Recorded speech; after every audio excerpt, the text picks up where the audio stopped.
Welcome back. In this video I am creating a user form. It's quite simple. Obviously I'm here in the VBA editor, and if you look here on the left I have two projects open. Let me just close the trees there. This one, which is effectively untitled and unsaved, and the PJ Computer Supplies one that I have been showing you in other demonstrations. Now I can make this form directly into PJ Computer Supplies, but if you make it on its own it has a bit more flexibility. This is pretty much what you see when you create a new user form, and the way that you do it in VBA is go to Insert, User Form. Then it prompts you. It creates this area here, which is the form, the front of it, and then behind that is code, and the best way to find the code is to right click on it and go to View Code. You'll see here it says Private Sub User Form Click. This is event driven programming, and the events are all here. And when you select these, the different events are added to the code. I'm going to close that now, and I'm going to close that new form that I've opened. An important tool that should open by default, and if it hasn't you'll find it here, is the toolbox. And this is where you will find the items that you can put on your form. The most important ones being a command button, just remove that, a label where you can write text. How do you make it bigger? Well, you go down here to font, and then there's a cheeky little 3-dot menu here which brings up the font editor. I'm also going to just delete that. And you also have things such as the combo box, and that is where you will be able to add items from a list or items that you've programmed and create drop-down menus, etc. All I'm doing is just one button on this one, and I'm going to use this form in the PJ Computer Supplies project, and every time I click this button it's going to save whatever is on the quotation sheet. But before I do that I need to save this entire form. I'm going to do that by exporting the file. I'm going to give it a name. I've already done it actually, PJ Comp Supplies form .frm, and then I will save that somewhere suitable. I'll just put it here for now. Why might I want to do that? Well, one reason is just that I can use this form in other projects, set it up the way I like, and just import it into other Microsoft Excel projects. Okay, carrying on with this then, just go over here, do a bit of tidying up. Just want to get rid of that form that I created, remove it like so. Don't want to save it, that's gone.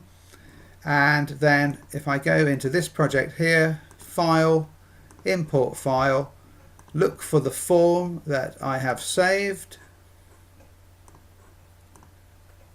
and open it up into this project here. I can close this project now by going to the book in Excel and not saving it, and I return to the VBA editor, and the form that I have imported is here. Here it is. Next thing I want to do, another bit of tidying up here. It says user form 1 there, so why not put in PJ Comp Supplies. That looks a bit more professional. Now what I'd like to do is I would like to open this form on the quotation sheet, so I need a button to do that. So I go to my developer tab, I make sure that I'm in design mode, and I insert a form control, a button, and I should put it down here. I also need to name the button, and I'm going to call it open quote form.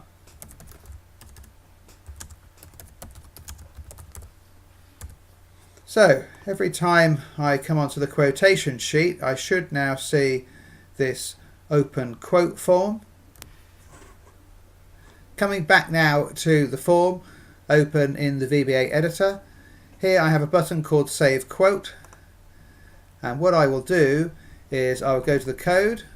So I have this button here on the form called Open Quote Form. I want this button to open the form that I've just imported into this particular spreadsheet. I make sure that I've got design mode selected on the developer tab, and it says sub button 1 click, and I just need to add the following: pj comp supplies form dot show. I know I'm going in the right direction because IntelliSense has come up with some code there. Close that, close the editor just for neatness, and now when I open this spreadsheet and when I choose the quotation form, if I open this, it should open the form that I created earlier. The next thing I want to do is I want to use this form that I've created here, just close it there, to add quotations to this quote history form. And although I'm not going to talk about the macro that does that at the moment, what I want to do is I want to use this button here, Save Quote, to add another entry into this quote history. So to do that, I will go back to my VBA editor and I will go to my form here, click on it and right click, and I will view the code. And what I do is, here in command button 1 click, I just write the name of the macro that I want to run, which mine is add quote to quote history. Close that again just for neatness. So I go to quotation, I open the quote form, and then let's see, how many entries do I have here? I'm going to delete these as they've just repeated themselves, but through testing, go to quotation, open the form, save a quote, and as you can see there, the macro is adding data to the quote history.